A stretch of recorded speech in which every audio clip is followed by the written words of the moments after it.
Next course of action মুখ্যমন্ত্রীর সাথে আলোচনা করে আমরা ঠিক করব। আমি একটা জিনিস আবার আপনাদের বলছি, টিভিতে নিউজ পেপারে ভুল দেখানো হচ্ছে। আমরা কোথাও হকার উচ্ছেদ করিনি, পুলিশও কোথাও হকার, আজ রেজুলেশনে সেটা নেওয়া আছে, পুলিশও কোথাও হকার উচ্ছেদ করেনি। আমরা হকারকে রেগুলাইজ করেছি। একটা হকার 20 ফুট জায়গা নিয়ে বসে আছে, সেই তাকে কমিয়ে সেটাকে 5 ফুট বা 6 ফুট যা নিয়ম আছে সেই অনুযায়ী তাকে নিয়ে এসেছি। গ্র্যান্ডের সামনে যে হকার, সব হকার রয়েছে, অথচ দেখুন রাস্তাটা কত পরিষ্কার হয়ে গেছে। এই যে আমাদের এই নিউ মার্কেটের সামনে হকাররা রয়েছে, কিন্তু রাস্তাটা পরিষ্কার হয়েছে। আমি যত ইচ্ছে জায়গা নিয়ে হকিং করবো, এটা হয় না। যেটা আমরা ভেঙেছি, পুলিশ যেটা ভেঙেছে, সেটা হকার নয়, সেটা হচ্ছে illegal structure in government land, যেটা ইলিগাল স্ট্রাকচার। আমি ফুটপাতের মধ্যে ইট বালি দিয়ে বা কার্ডবোর্ড দিয়ে আমি হকার মানে হকার স্টল করব, বা আমার কাছে হকারের একটা থাকবে, সেটার মধ্যে হকিং করবো, রাত্রি ওটা প্যাক করে নিয়ে চলে যাব। আমি শাটার লাগিয়ে নেবো ফুটপাতের মধ্যে, আমি ইট বালি সিমেন্ট দিয়ে দেওয়াল তুলে দোকান করে দেব, এটা কখনো হতে পারে? ফুটপাত সরকারের জায়গা। আমি বেকার, আমি আমার সংসার চালাতে হবে, আমি হকিং করছি, কালকে চাকরি পেয়ে যাব আর হকারিং করব না। কিন্তু ফুটপাত আমার অধিকার নয়। সেখানে আরেকটা বেকার ভাই, যদি যখন আমি ছেড়ে দেবো, আমি চাকরি পেয়ে যাব বা দোকান কিনে নেব, তখন আরেকটা গরিব ভাই, বেকার ভাই, সে ওখানে আবার হয়তো হকিং করবে আমার জায়গায়। সুতরাং ওটা আমি আমার সম্পত্তি নাই যে আমি আমার ছেলেকে দিয়ে যাব, আমার নাতিকে দিয়ে যাব। আমার সম্পত্তি যবে হবে যখন আমি কিনে আমি একটা দোকান রাখবো, সেটা আমার ছেলে নাতি নেবে।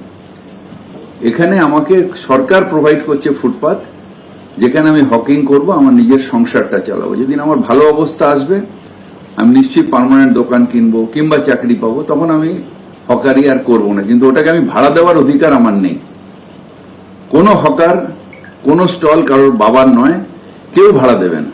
যে হকার হকিং করছে, রোদ্দুরে পুড়ে বর্ষায় ভিজে যে হকিং করছে, তার অধিকার ওটা। সে যতদিন ওখানে থাকবে, সে যতদিন তার পণ্য বিক্রি করবে, এটা তার অধিকার। কারণ সরকার তার জন্য দিয়েছে এটা। ওই 4টে ডালা 5টা ডালা আমার বাবা করে গেছিল, আমার ঠাকুর দাদা করে গেছিল, আমার না। বাবা ঠাকুর দাদার সম্পত্তি যেটার কাছে দলিল আছে, সেটা আমার অধিকার। কিন্তু হকারি হচ্ছে ফুটপাতে দাঁড়িয়ে, ফুটপাত সরকারের, সেখানে আমাকে সুযোগ দিয়েছে 1/3 আমি হকারি করব। না, একটা আইন যেটা সুপ্রিম কোর্টের অ্যাপ্রুভাল আছে, যেটা সেন্ট্রাল অ্যাক্ট, আমরা যেটা বেসিসে এখানে বার করেছি, না হ্যাঁ প্রসিডিওর, সেই অনুযায়ী টাউন ভেন্ডিং কমিটি, একটা সরকার হকার যখন চলে যাবে, অ্যাপ্লিকেশন করে টাউন ভেন্ডিং কমিটিতে, সেই জায়গায় আরেকজন হকার সেই জায়গায় বসবে। যদি নতুন কোনো হকিং জোন সৃষ্টি হয়, তখন টাউন ভেন্ডিং কমিটি যাদের অ্যাপ্লিকেশন পেন্ডিং আছে তাদের দিয়ে দেবে। কিন্তু বিষয়টা হচ্ছে, যে জায়গাটা ফাঁকা, যে জায়গায় হকিং হতো না, সেই জায়গায় 2 মাস বা 3 মাস আগে যারা দোকান নতুন করে বানিয়েছে, তাদের ক্ষেত্রে না, তারা টাউন ভেন্ডিং কমিটিতে যাবে। নতুন দেখুন, আমাদের কাছে 3টে আছে। একটা হচ্ছে যে হকিং জোন, একটা হচ্ছে নো হকিং জোন, আর একটা হচ্ছে পার্শিয়াল হকিং জোন।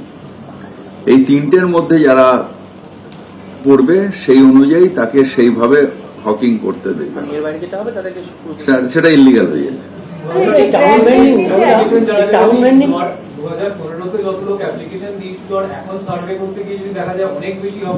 না, যদি দেখুন নিশ্চয়ই বাড়বে।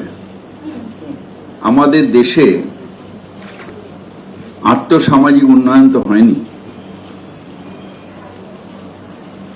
আমাদের দেশে জিএসটি এবং মূল্যবৃদ্ধির জন্য অনেকে আমরা কষ্টে আছি। সেখানে নিশ্চিতভাবে আমি রোজগার করব, আমার সংসার চালাবো, এটা আমার অধিকার।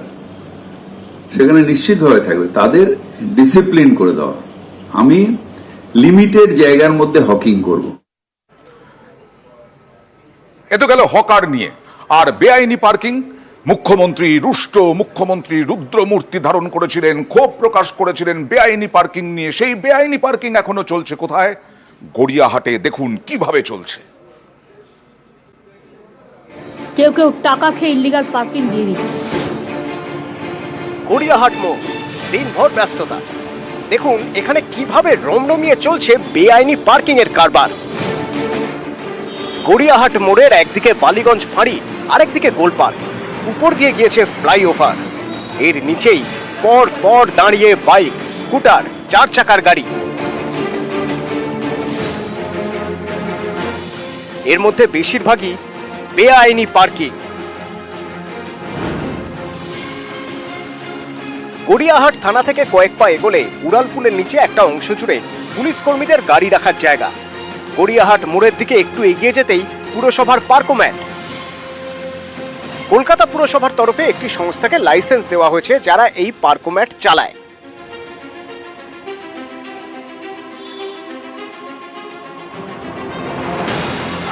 এখানে মেশিনে বিল ইন আউট সব মেশিনে।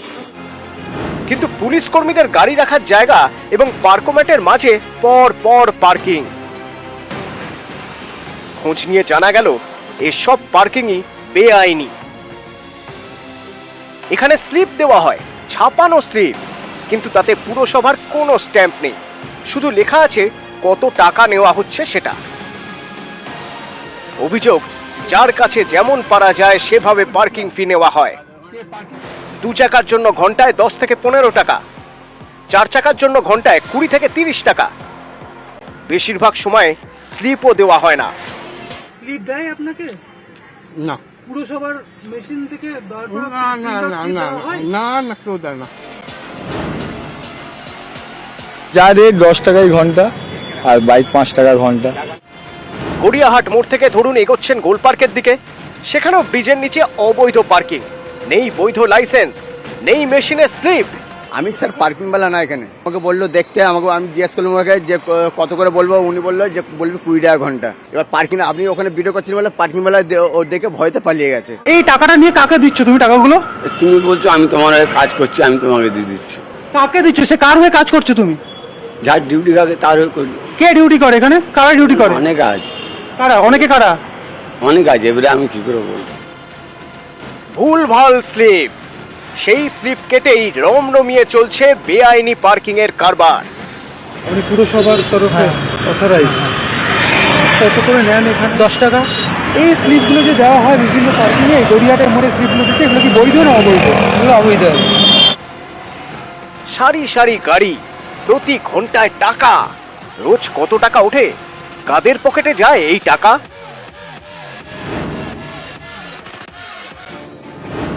প্রভুদের খুশি করতে পারলেই আর কোনো চাপ নেই। পুরসভার পদাধিকারী, নেতা, নেতার চেলা এবং পুলিশ। প্রভুদের পকেটে মাসে মাসে টাকা ঢুকে যায়। দৈনিক প্রায় 10,000 টাকা দিতে হয় এই সব ক্ষমতাশালীদের। তাহলেই কলার তুলে চালানো যায় বেআইনি পার্কিং এর অবৈধ কারবার। গড়িয়াহাটে হাতে গোনা কয়েকটি জায়গায় বৈধ পার্কিং এর ব্যবস্থা রয়েছে। সেখানে কর্মীদের গলায় চলে আই কার্ড, মেশিন থেকেই দেওয়া হয় বিল। কিন্তু বেশিরভাগ জায়গাতেই এসবের বালাই নেই। থাকবেই বা কি করে?